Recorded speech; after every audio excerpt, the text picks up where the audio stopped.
Good afternoon, and welcome to April's information session from the Department of Agriculture and Markets. Our topic today is what can Cornell Small Farms do for you? I'm Damali Winter, Assistant Commissioner at New York State Department of Agriculture and Markets. It is 4:01, and we are living in a virtual world. So we want to give people like an extra minute or so to transition between that meeting that ended at exactly 4 o'clock. Meanwhile, for those of you, getting here right on time, happy to have you, and just going to give you a chance to look at our agenda here. Please note that this meeting is recorded. All of these info sessions are available on the Diversity in Agriculture webpage on the department's agriculture.ny.gov website. We have a host of them. All of these slides are available afterwards as well. And I believe you as attendees will automatically receive those in your inboxes. And I will let you know how to follow up if you have any issues accessing them. But we're just going to take, ideally, a little less than a minute now when it comes to that.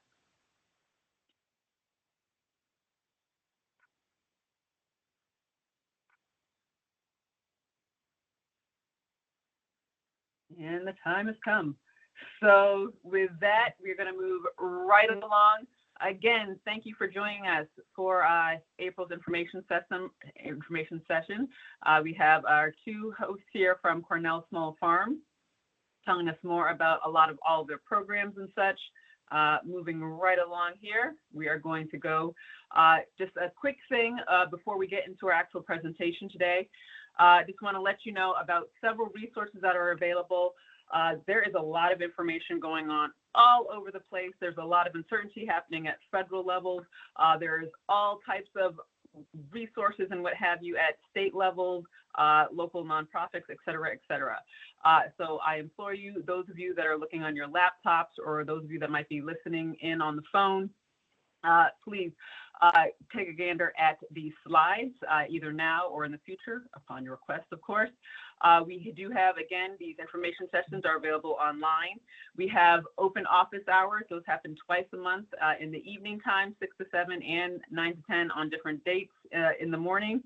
And those are times to just kind of reconnect, find out some information in context, and also have kind of one-on-one time with myself. I host those for those virtual office hours. We have multiple newsletters. I know there are a lot floating around. We have our monthly harvest. Again, those of you that can see that on the screen, that is the larger Department of Agriculture and Markets main newsletter covering everything that for general agriculture news and information. We also have another one, the Information and Opportunities newsletter, that highlights a lot of the information and news that flies under the radar. For the underrepresented and underserved communities, especially. So when there was the Biden-Harris Equity Commission, information like that, Native American Agriculture Fund, information like that, and providing some more context to that. I have these last three that are highlighted. Just want to make sure that you know about these, because if you forget everything else, this is your point of reference to find out other information, is our main website. That's agriculture.ny.gov. There's also the Diversity in Agriculture webpage. You can find that off the main website. That is a central resource of all types of information from if you're a beginning farmer, if you're part of the underrepresented, underserved community. We have information there for organizations supporting new Americans, BIPOC community, Black, Indigenous people of color, youth in agriculture. So all types of resources, training, et cetera, are available there. And if you still forget even that, we have an email address. One email address that you can reach out to if you're like, I want to do something in agriculture, I have no idea who to contact or where to go on which website. You have this one email address, number 6, outreach@agriculture.ny.gov.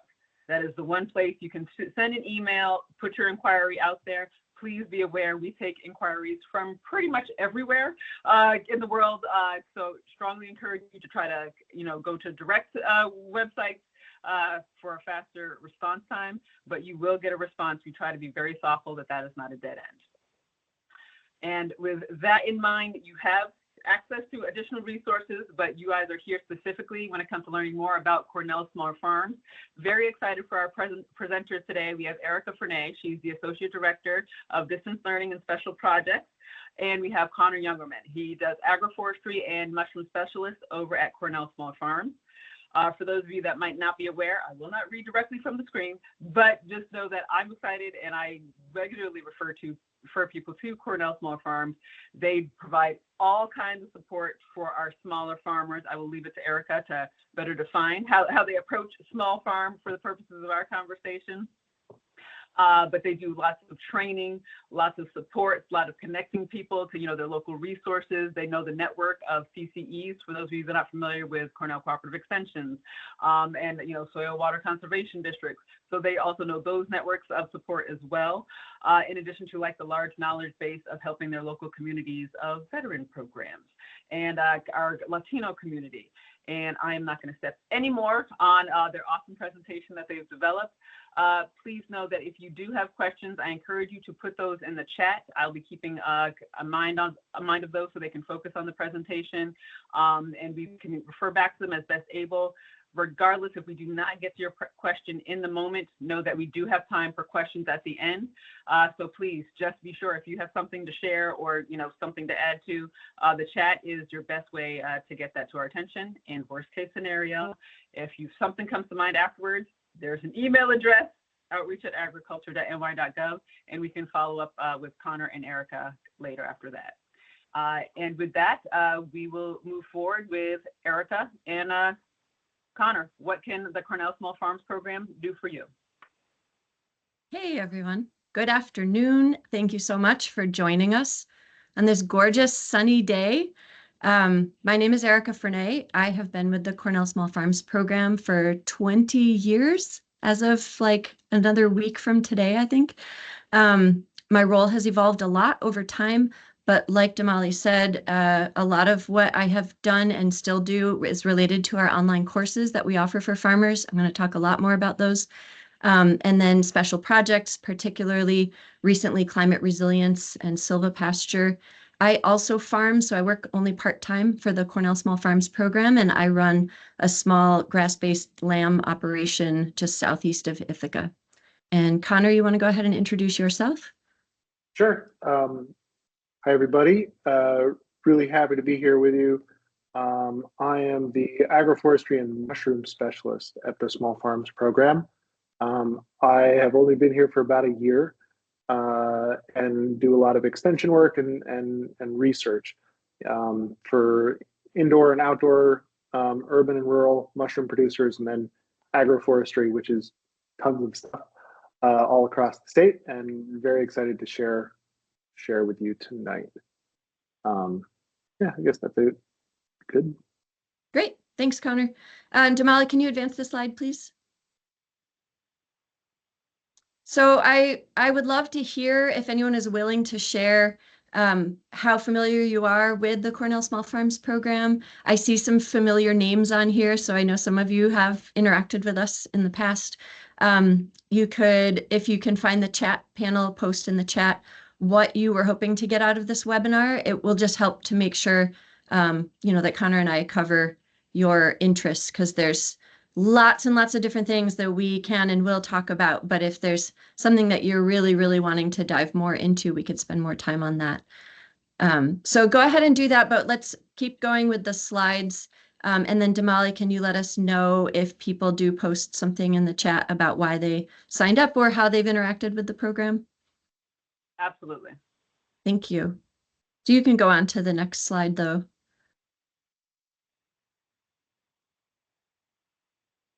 Okay, I see. Lynette said just a refresher. Great. That's good, because Lynette, it has been some time since we've worked together and lots has changed. I can say when I started at the Small Farms Program in 2005, it was just me and one other staff person. And now we're a team of 15 or 16 people and still growing. So definitely a lot has changed. And my work has changed too, which is one reason I've stayed there, because things never get boring when you get to continually change your job. We try to be very responsive to what farmers are experiencing also, which means we're constantly doing new things. So we're going to just talk a little bit about who we are. So who are the people behind the Cornell Small Farms Program, what we do exactly, and then there hopefully will be some time for questions and discussion. And I just saw another post in the chat about why Lauren is here, but I didn't catch what they said. She was sharing, similar to Lynette, refresher of programs, resources, and courses. Great. Okay. Well, super. That's exactly what we're here for. So you can advance the slide, please, Damali, and keep going. So who we are, I promise. I think there's only 2 slides where I will read the slide. Otherwise, that is not part of what we do when we're presenting. But just because this is really the foundation, this is the heart of who we are as a program, and so I really want to make sure that you hear these words, that we support and uplift small-scale farming as a dignified, viable, and meaningful livelihood by providing intentional, innovative, and inclusive services. We are deeply committed to equity and inclusivity with the ultimate goal of supporting a diversity of farm ownership and operation in the state. One of the questions that we most often get is, what do we mean by small farm? And we're actually, I think tomorrow, launching our brand new podcast, which is called Small Farms Radio. And the very first episode tackles that question, like, who is a farmer? If we're pressed to define it for our program, we have used the USDA definition, which is not based on acreage. It's based on revenue. And the USDA definition is any farm that brings in less than $350,000 in revenue in a year. Now, as you can probably imagine, that's like the vast majority of farms. It's well over 90% of all farms are considered small farms by that definition.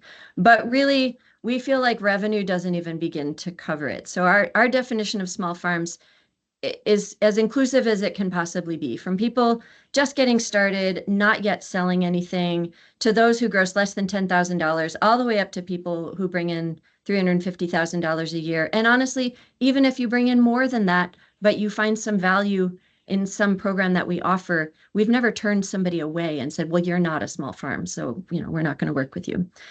We also include folks who grow in urban and peri-urban and rural areas, people who have been historically excluded from owning farms, people who grow for a community without any profit motivation, people who use new and innovative farming models in addition to the more typical, like, land-holding family farm that has been the model for decades.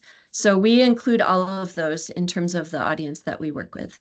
Can you advance our slide, Damali?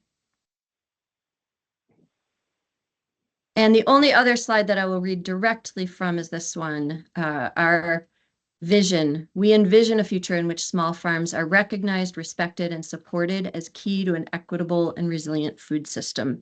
So all of these are values that our staff hold. There's really not anybody on our team for whom this is just a job.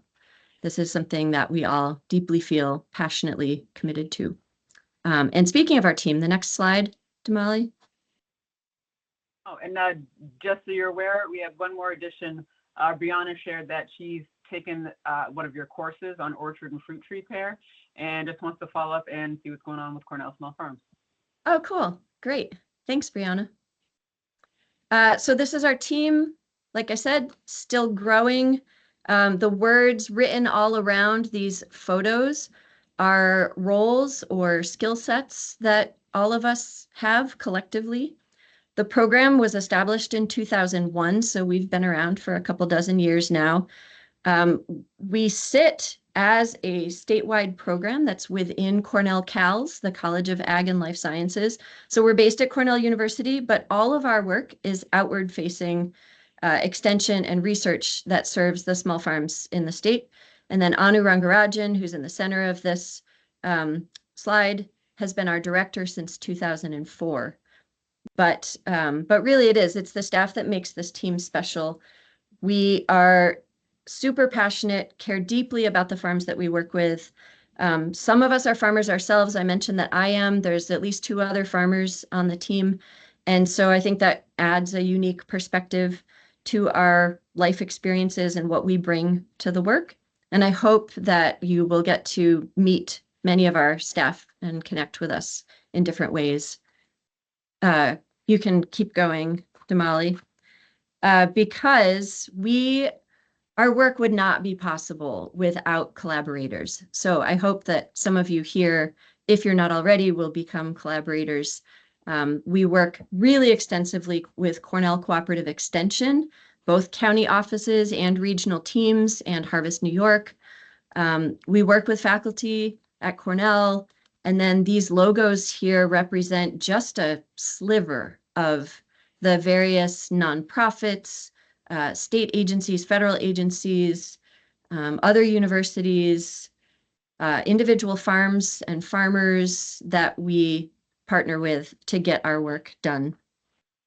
But if you are looking at this slide and maybe thinking like, I just want to know who to call when I have farming questions.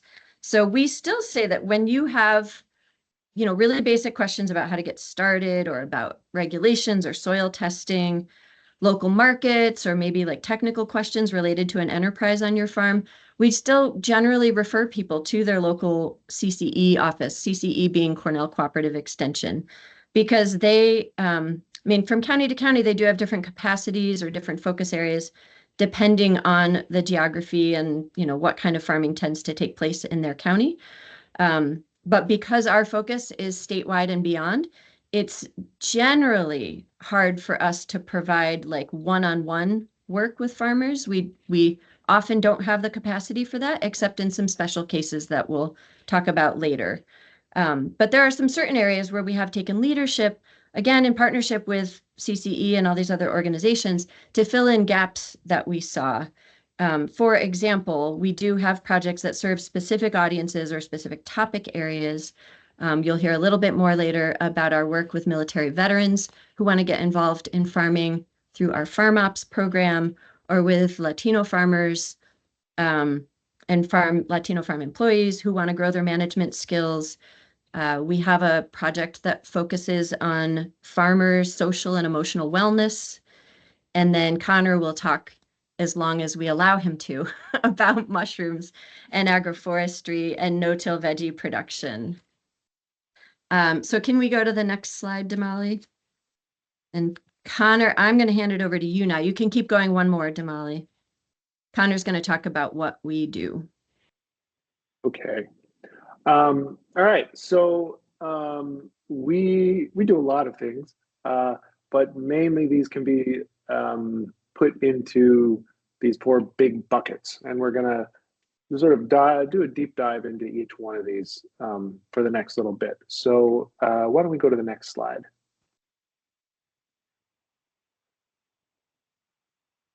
Okay, so first, we're a clearinghouse of information, farming information. And if you have not been to our website, I highly recommend it. It's a great place to get started to really explore all the different projects that we offer and all the different ways that you can engage with those projects. You can enter search terms in the upper right-hand bar. You can see at the top there, and explore. We have a projects and a resources section on there. Next slide, please. So I really want to highlight these farming guides. These are very, very popular. We have about 10 different farming guides, and these have been developed with partners across the state and the Northeast.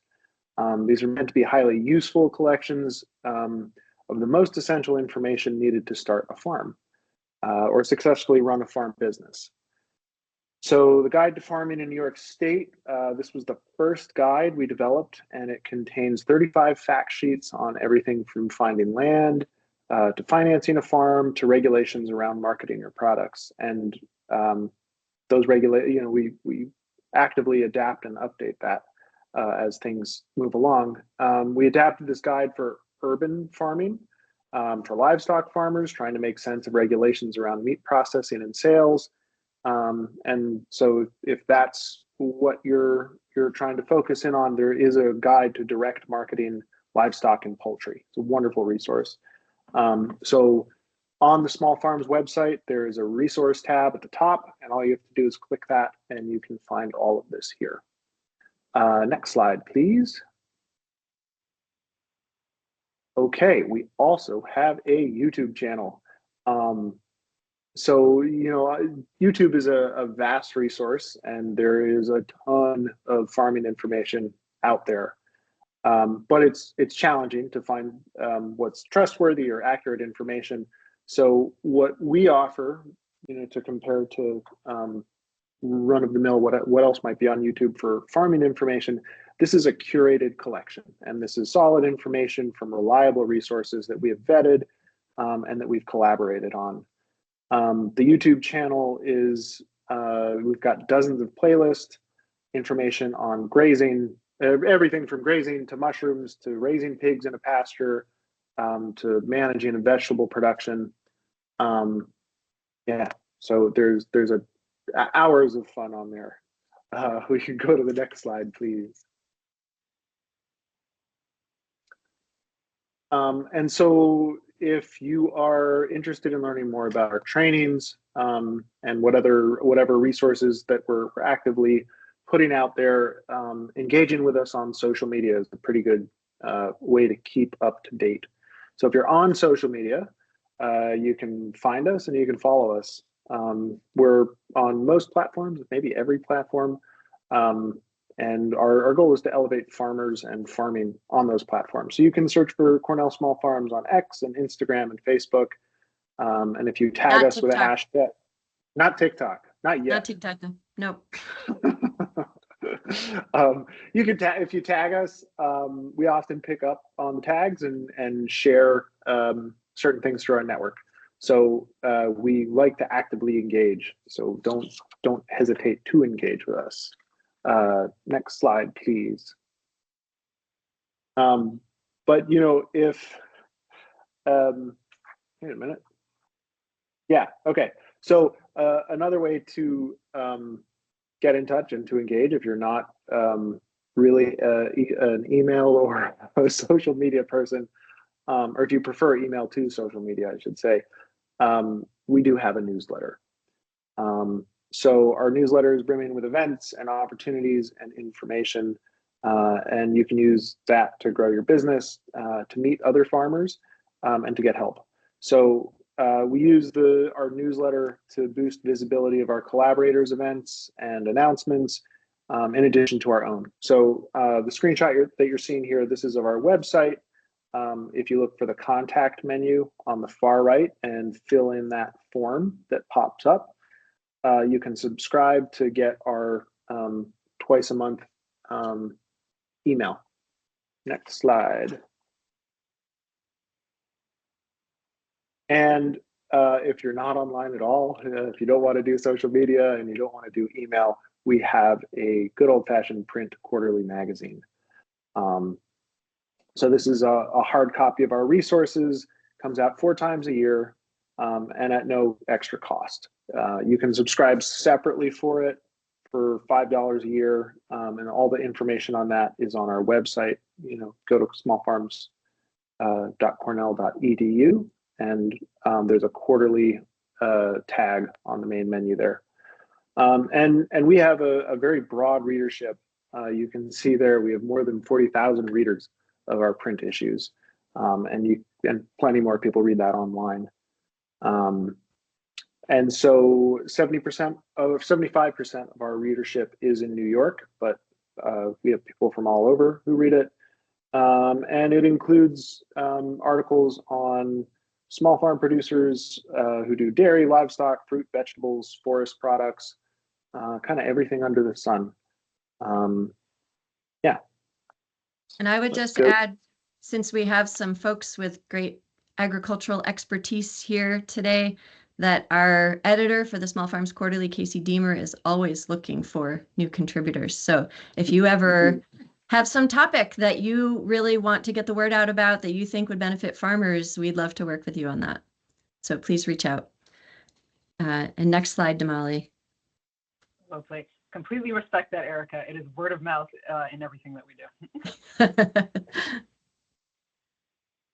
Okay, so the next bucket, Connor just talked about all the ways in which we are sort of collecting and distributing information, but we also offer specific education and training from in-person to virtual. We do aim for interactive and hands-on whenever possible. And these offerings are a total mix from like one-off field days to more extended courses. from events that are open to anybody to events that target specific audiences. But really, education is the core of what we do. When COVID hit, like for so many other organizations, it caused us to get creative in how to continue offering education and training. The picture on the bottom left of this screen is a grafting workshop for military veterans. They had signed up, it was supposed to be in person, but instead the instructor ended up mailing all the grafting materials out to them. And so not only did they then gather online to learn about the process of grafting and watch a demonstration of it and everything, but then they were able to take what they had just watched and physically graft a tree for themselves, right in their own home. So that was pretty cool. You can keep going, Damali, to the next slide. But in one way, we were quite prepared when COVID hit and everything went virtual, because since 2007, we've been offering online courses for farmers. And I still remember the very first course that we offered. We were like, I don't know, are farmers really going to want to learn about farming online?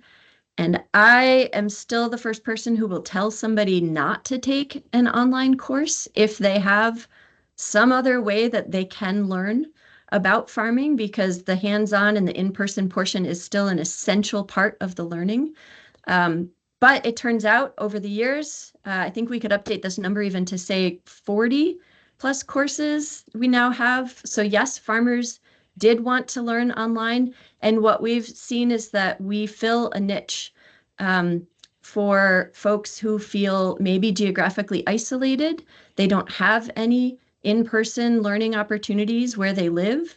We hear a lot from people who say, I have this dream about farming. My family thinks I'm crazy. I don't know anybody who's doing it.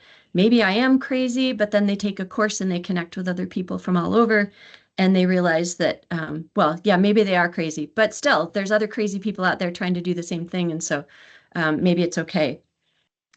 So now our array of courses includes everything from production courses like raising poultry, veggies, mushrooms, berries, tree fruit, sheep, cattle, as well as courses that are in marketing and financial management. We also have relatively new, some courses specifically for urban farmers. We offer some annual cohorts that are for veterans only. And we now have, I think we're up to 4 courses that are offered entirely in Spanish. Most of the courses are taught by CCE, Cornell Cooperative Extension educators, but almost always we try to bring in farmers as guest presenters or sometimes even as co-instructors to really make sure that the material in the courses is really relevant and not too academic. People can register anytime for any of our courses. And when you register, you get lifetime access. And so you can take a course like self-paced. They're only offered instructor-led just once a year for a specific 6-week time period. But if you, let's say you sign up now, our online courses have ended for the growing season. We'll pick up again with live instruction in late September. You could register now and start your way through the course, but then join the live cohort in late September if your course starts then.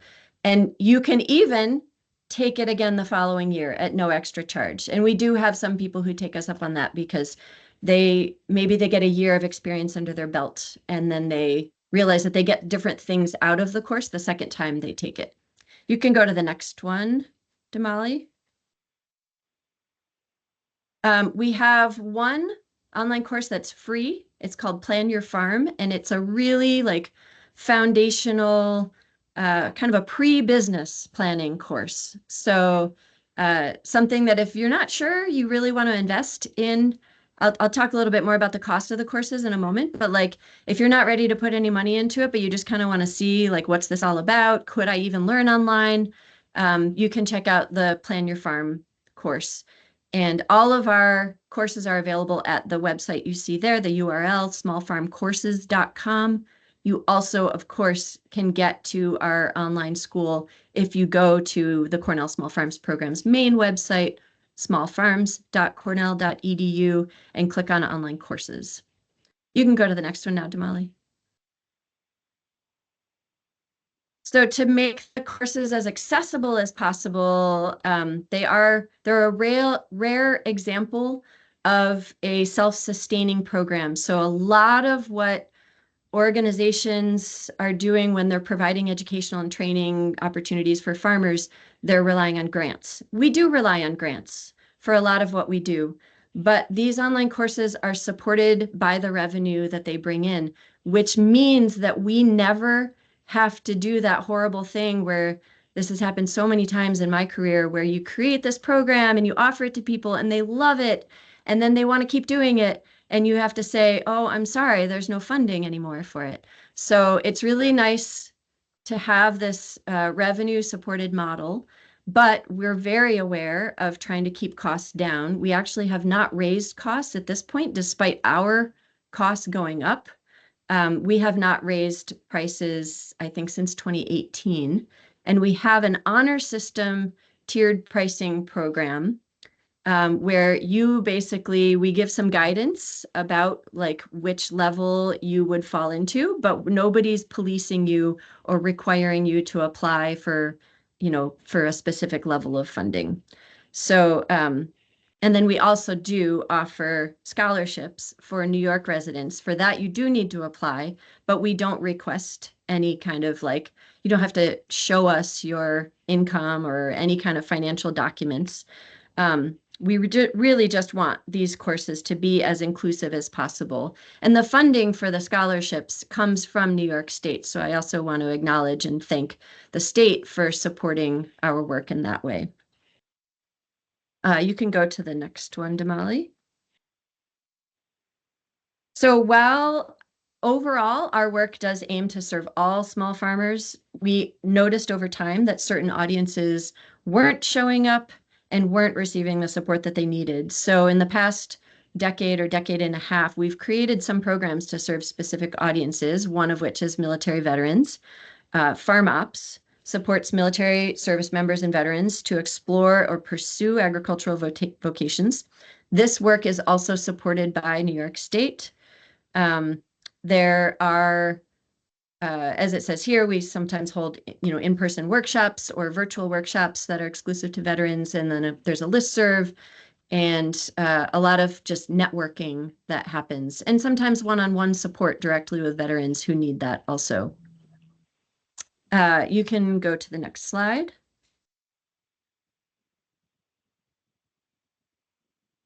Thanks, Damali.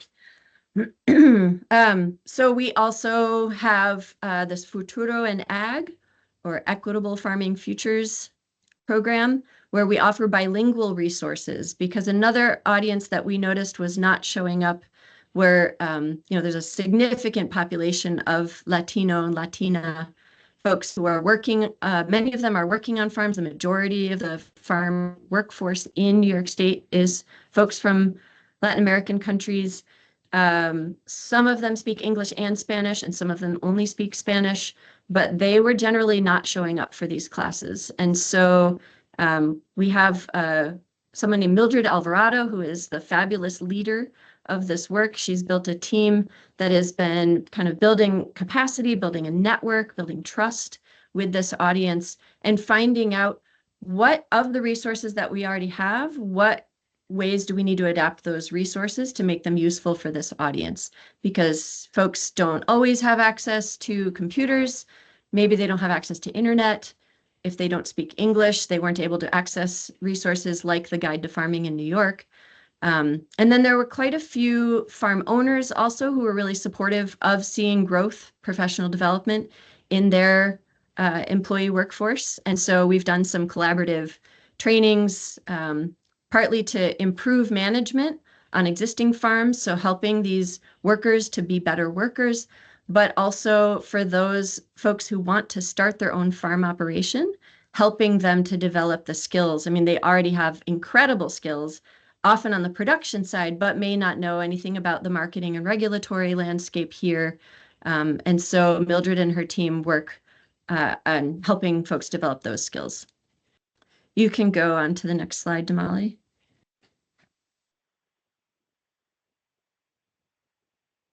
So as part of this Futuro and Ag, which is Future in Ag project, we have created this resource hub that's called the Centro de Recursos, or Resource Center para Fincas, for farms, which has, among other things, a financial scorecard, a bilingual financial glossary, Spanish language versions of the Guide to Farming and the Plan Your Farm self-paced course that I mentioned, the free course that we have. We have a bilingual farm record keeping book, and then there's a bunch of other bilingual resources in the pipeline, some short and easily shareable animated videos, and a self-paced digital literacy and basic farm financial online course. So these are all resources that were available in English, and now we're just trying to make them available to a broader audience. You can keep going, Damali. And then finally, we hear a lot from farmers who are dealing with extreme weather. And so, of course, that makes what's already a precarious occupation even riskier. There's lots of organizations and resources in New York and associated with Cornell that are working to help farmers understand long-term weather and climate trends for their region, and develop tools and strategies to address those. But we were trying to figure out, like, where are the gaps? Like, where is there demand for tools that weren't being offered by other organizations? And so we have figured out for us our niche within this kind of weathering change or climate resilience area is with agroforestry and silvopasture, reduced tillage, and with mushroom production. Agroforestry is an umbrella term. If you're not familiar with it, Connor's going to talk a little bit more about it in a few minutes, but it's essentially the very thoughtful and intentional integration of woody plants into an agricultural system. And silvopasture is one practice under that umbrella, which is the intentional integration not only of woody plants or trees, but also livestock and pasture all together. Silvopasture is considered the most effective strategy for both helping farmers adapt to the effects of extreme weather, and then also to mitigate the impacts of extreme weather. This picture is sheep grazing within a vineyard, and there's a researcher in our department at Cornell who looks at the multiple benefits that can come from that, and also how to overcome the challenges. As you can imagine, there are some challenges with trying to stick sheep in where grapes are growing. So there's lots of forms of silvopasture, and I have a particular enthusiasm for it because I've been developing and playing around with silvopasture systems on my farm. It can be a fabulous strategy for protecting livestock from heat stress, which is an increasing problem. It's also a way to potentially grow more resilient forms of feed for your livestock on the farm in case there's a super dry year and the grass stops growing. And it can help you develop new revenue streams on the farm. So we have been building a network of educators and service providers around the state who really want to be able to provide better technical support to farmers who are seeking to implement silvopasture, and figuring out, like, where are the information gaps. We're going to be developing a new online course about silvopasture as one example. And you can go to the next slide, Damali. I think I'm handing it back off to Connor. Yep. Okay, so just to review our buckets. So we are a clearinghouse of resources, and then Erica's just gone over all of our educational programming. So the third sort of big area that the Cornell Small Farms Program focuses on is the services we provide directly to farmers.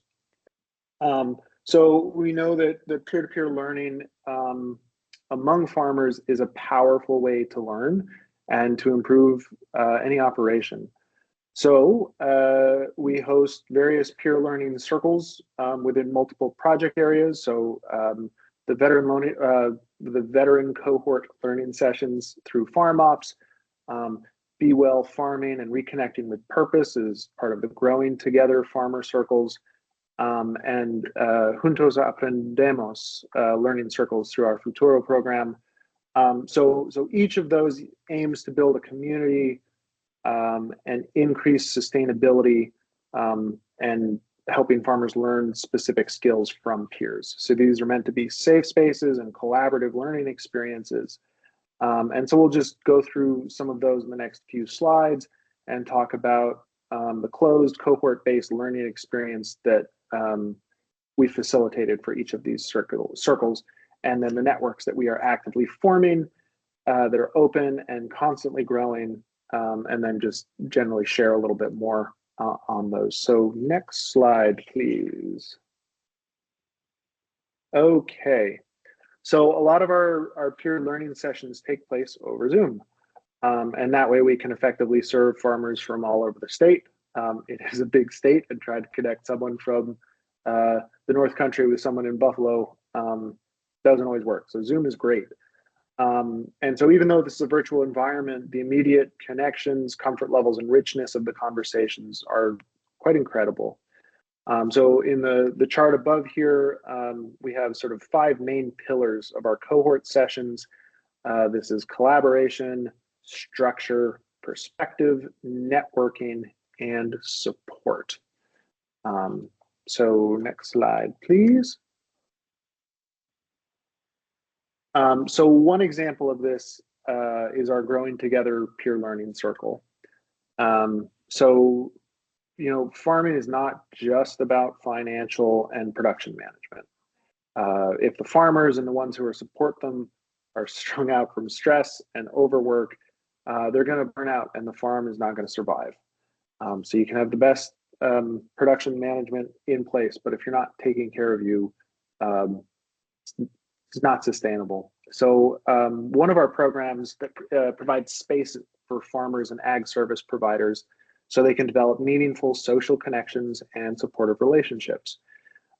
These projects offer a space to connect with peers and build support groups, and they focus on renewing a sense of passion to avoid fatigue while connecting farmers to other farmers and to educators with other educators. And ultimately, this fosters a community of well-being and develops some meaningful support systems. Next slide, please. Okay, and then we build these farmer-to-farmer networks. So we have these peer learning circles that we offer, but then we have these, so we build these networks. And these are open and they're ever-growing information networks, and they're typically organized around a specific topic or a specific audience. So for example, in partnership with CCE Harvest New York and Farm School New York City, we offered a 6-week virtual community mushroom educator training program. We actually had a couple cohorts of people go through this, and it brought together educators from urban and rural areas throughout the US, but predominantly in New York.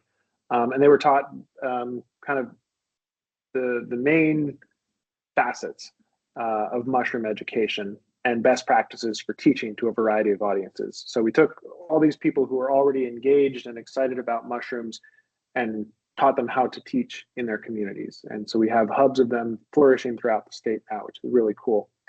Our Futuro program aims to grow relationships and promote the development of a thriving network of bilingual farmers, ag entrepreneurs, and service providers. And then our New York Farmer Veteran Listserv provides an outlet for disseminating veteran-specific opportunities and collaboration. And next slide, please.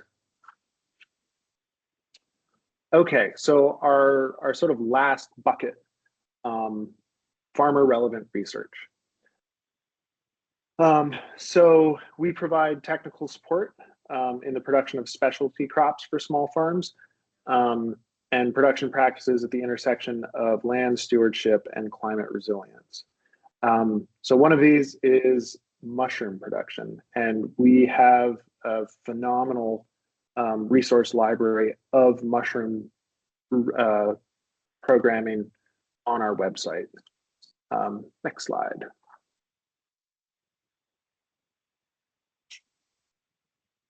Another big area where we do active research is reduced no-till, and specifically right now mostly for vegetable production. So soil health and climate resilience are at the heart of farm sustainability, and there's a growing movement at the local and state and national and world level to see best practices implemented for soil health and climate resilience. So our goal is to support vegetable farmers in New York in adopting reduced tillage and other soil building practices. And our current work supporting small farms is built off of years of work with larger operations, scaled down. And the benefits are real clear. Healthier soils, better water management. You get to conserve your fuel use for your tractors and make your timeliness in fields more efficient, your labor more efficient. But no-till is great, and there are still plenty of challenges and research pieces that we're still pursuing. Next slide, please. Oh boy, okay, I want to be aware of time. So agroforestry. I was just gonna say, Damali, if you have to like cut Connor off, go for it, because he could talk all day about this. Yeah. I appreciate it. And this is why we have the slides. You can get the slides online after this. And if we have to go a little bit over, but we do want to have time for questions if those arise. Yeah, and for sure, if any of this piques your interest, reach out to us. And I just want to make it so, how much more time do I have left? We're supposed to end at 5 o'clock, so 13 minutes, but I know you get very passionate about mushrooms, and I want people to sense that enthusiasm. Okay, so all it right, might be a matter of targeting the key information. We'll start with agroforestry. So as Erica sort of mentioned earlier, this is trees on farms on purpose. And so there is a synergy, and there's not necessarily downside to growing trees on your farm, regardless of what kind of farm you have. So right now, in fact, this slide is slightly out of date. There are now 6 systems of practice that are recognized across the US. And so this is forest farming, that's outdoor mushrooms, forest medicinals. You can see there's a picture here of ginseng growing in rows. And then we have alley cropping, which is alternating trees that are either timber or more often it seems to be nuts and fruits with row crops or vegetables or field crops. Silvopasture, which is, here's a wonderful picture of cows grazing under sparsely planted, I believe those are black locust trees. And there's cascading benefits from that on animal health and soil health. And you're diversifying your portfolio with all of this. And then more specifically geared towards dealing with extreme weather, riparian buffer systems, and windbreaks. So riparian buffer systems is sort of that area along the river that we are planting trees that don't mind getting their feet wet. And those oftentimes are multifunctional trees that are producing fruit, they're producing timber, and more importantly, they're stabilizing the riverbank and providing shade to the water, which has more cascading benefits on your insect populations in the water and your fish populations in the water, as well as reducing runoff from farm fields nearby. And then windbreaks, they're not as common in New York as other parts of the state, but it's essentially just a way to manage really windy areas and prevent wind erosion and plant damage. So there's way too much subject matter in agroforestry for us to do all of it. But so our main activities at the Small Farms Program is we help organize extension activities and workshops throughout the state. We're trying to help people connect with implementation funding sources, and that's changing pretty quickly. But then sort of an area of research that's near and dear to my heart is nursery production and teaching people how to grow trees that are multifunctional and useful in a bunch of different contexts. And nursery production and tree production is very exciting because you don't necessarily need to own land to grow trees and to be able to sell them. So it's the sort of thing in the right context or in raised beds. You can do it in an urban area, you can do it in a suburban area, or you can do it on your farm as part of a diversified growing portfolio. And I just wanted to add, since you said, Connor, that there are 6 systems of practice, but you named 5. Yeah. The 6th one is urban food forests, which is also very cool and does not assume land ownership at all. Yeah. Thank you. It's so newly recognized that I didn't even remember it. Thanks for picking that up. Okay, and then specialty mushrooms. Specialty mushrooms are everything that are not white button cremini mushrooms. So the mushroom most people think about, the one that's on your salad or on your pizza or whatever, those are grown on big trays in compost in large warehouses in Pennsylvania and California mostly. So specialty mushrooms are not those. These are things like oyster mushrooms and lion's mane and shiitake. And the pictures here, so on the left, this is an urban farm in New York City, in Queens, growing on composted kitchen scraps in bags. And on the right is sort of a beautiful demonstration of outdoor shiitake production. So because mushrooms need some light, but not direct light, it plugs in really nicely with a lot of other woodland management strategies. Maple producers are starting to get more into mushroom production as a sort of off-season alternate crop. And you can make more money from your woods. If you're cutting for firewood, you can make these bolts and then grow mushrooms. So compared to a lot of other production systems and specialty crops, there's a pretty good return on investment with mushrooms, and it's a growing market.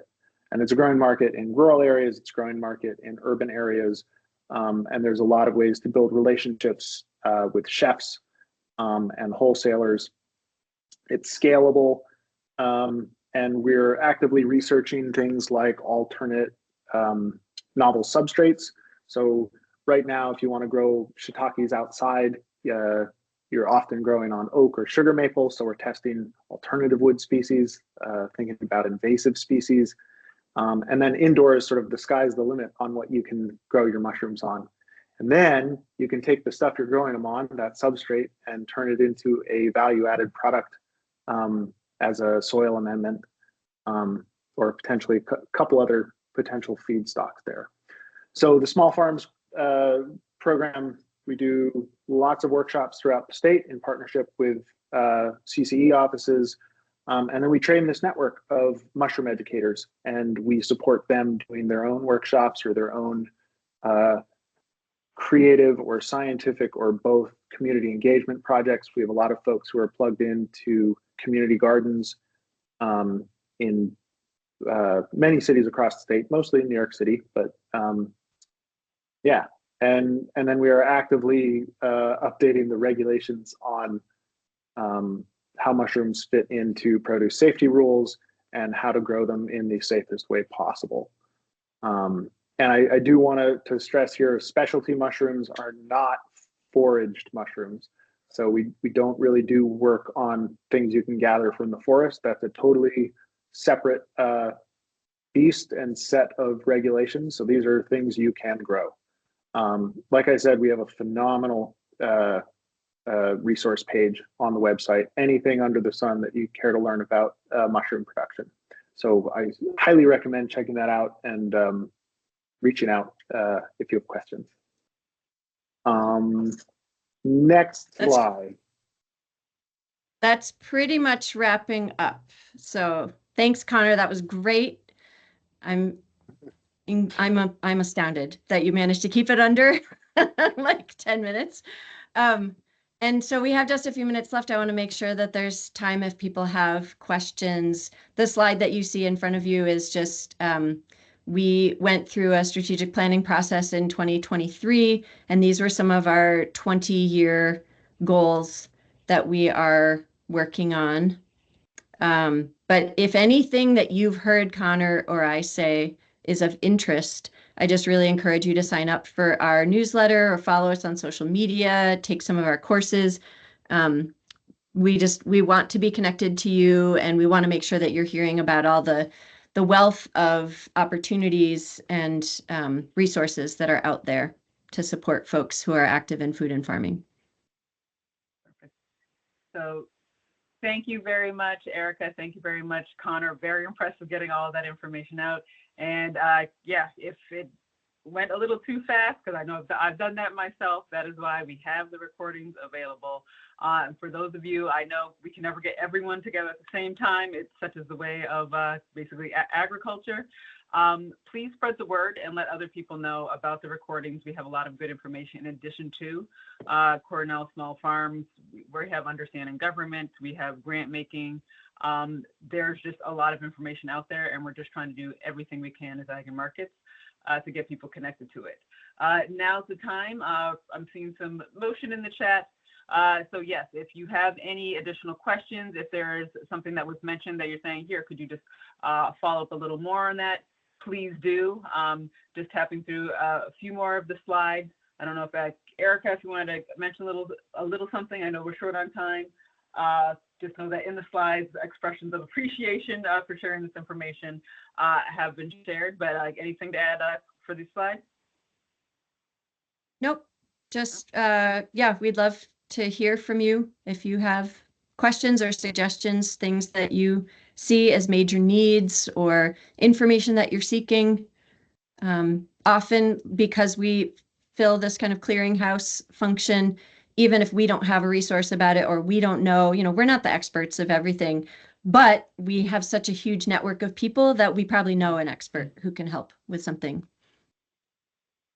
Thank you. I could not have put that better myself. I am regularly telling people, especially in the times of uncertainty, now's the time to have as strong a network as possible. Work with each other, complement each other. If you have that event, make the most of funding, especially if you have overlapping communities that are being served. So with that, just checking the chat one more time to see if there is any more activity with questions. And let me reinforce the appreciation that is shared in the chat.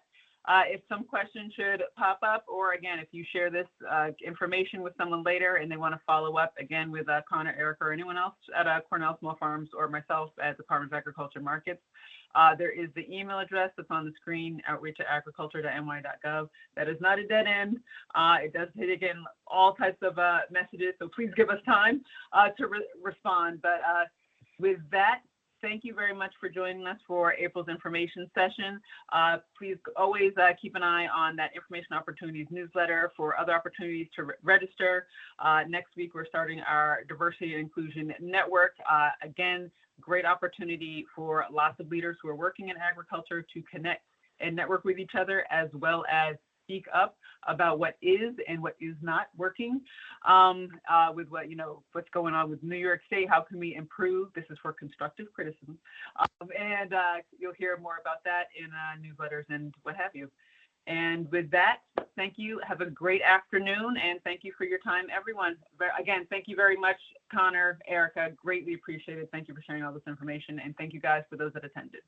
All right, have a good afternoon. Thanks, everyone. Thank you. Bye.